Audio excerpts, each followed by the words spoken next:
it is widely accepted that the concept of purpose now is understood as something very important, very positive, and crucial for most businesses.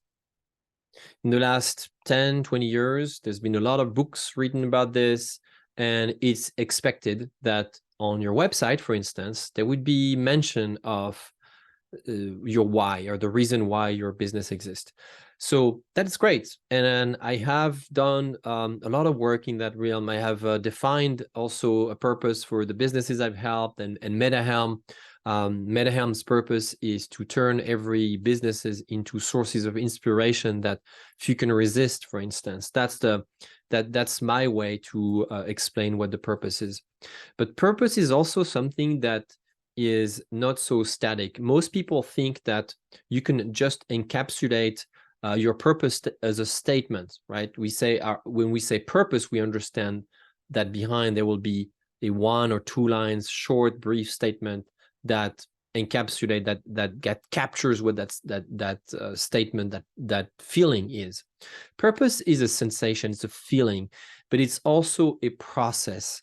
I prefer the definition of Frédéric Laloux, who talks about evolutionary purpose, because for Frédéric and people like me, we look at an organization as a living organism.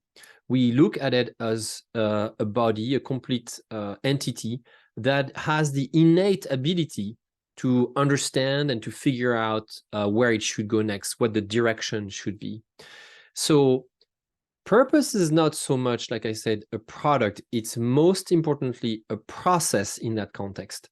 Evolutionary purpose is the process of continuously listen and sense the direction of your organization, your business, in the context of business, but you can also have the same definition. Evolutionary purpose is the process of constantly listening and sensing for your direction as a human being, as an individual. That works just as fine. So this is a really big departure from traditional approaches to building purpose for a business. I bring up this topic because evolutionary purpose is one of the most powerful ways, one of the most powerful practices to build narrative power for your organization. Your organization, your business becomes more powerful because it knows how to adapt to changes around, right? Your purpose may be something one year and then change the following year because things change around you. They could be contextual change, they could be personal change, life change, they could be a crisis like COVID, and we all said, oh, we have to reinvent ourselves during the crisis, right? Meaning we have to change, we have to evolve our purpose. We had to do this because, not just because we wanted, but because we had to adapt. Just like plants would adapt to new climate or new conditions around them. In fact, plants know how to do this very, very well. They understand what their purpose is, and therefore they can apply, and they can express it, and they can change the direction towards which they grow based on that. So it's a really different way to look at this, and the reason why it increases narrative power is because narrative power is your ability to influence the way people perceive you as a business and perceive what the work is about.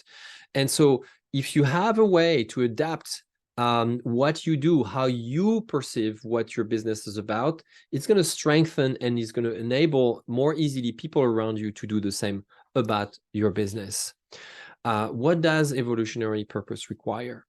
It requires to be okay with uncertainty. It requires to let go of control and to realize that purpose is something that does not necessarily comes out of a command and control, leadership-driven strategy process.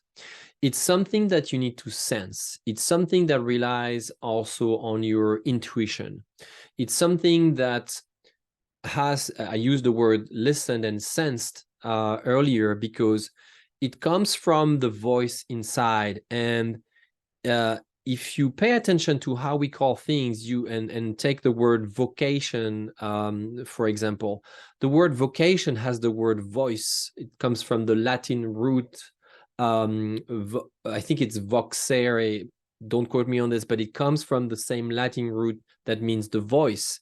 Vocation means listening to the voice and turning it into action. That's how you have a vocation. That's how you act and you work with a mission in mind. In my context, I say that's how you become an expert on a mission, right? So again, evolutionary purpose requires you to tap into that sense of direction, to listen to the signs of life, to tune into that voice, to that intuition of yours, and to be able to test things, to try things out. And so therefore I say that's why you have to be open to uncertainty. It requires also a growth mindset. Are you willing to learn from mistakes sometimes and to keep trying and testing things until things become clear? That's how you really get to align with your evolutionary purpose. Evolutionary purpose doesn't mean that you will do things that are completely different. If I look at my career and where MetaHelm stems from, and I look back, I definitely see a red thread. I see a line that is not a straight line, but maybe more of a zigzag. I went from one company to the other and started different organizations and started different ventures until there is MetaHelm, and there will be more maybe in the future. But see how evolutionary purpose is kind of that force that drives you towards a different, a specific, points you in a specific direction in your journey, right? And so you can't predict what's going to happen. You can't over control it. You have to go a little bit with the flow. You have to be open to clients asking you for services that you didn't provide before.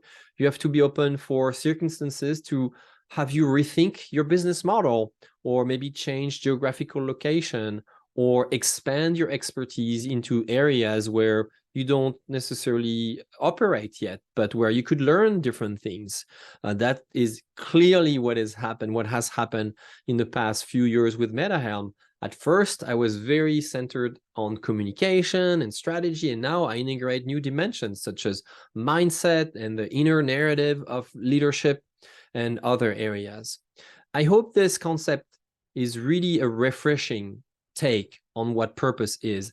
I really hope that you take it and try it out and experiment with it, and realize that if your purpose, if the reason why you do certain things feels a little bit outdated, it's okay, right? It's not such a big problem. It happens to everyone, and it probably is the signal that it's time to evolve it.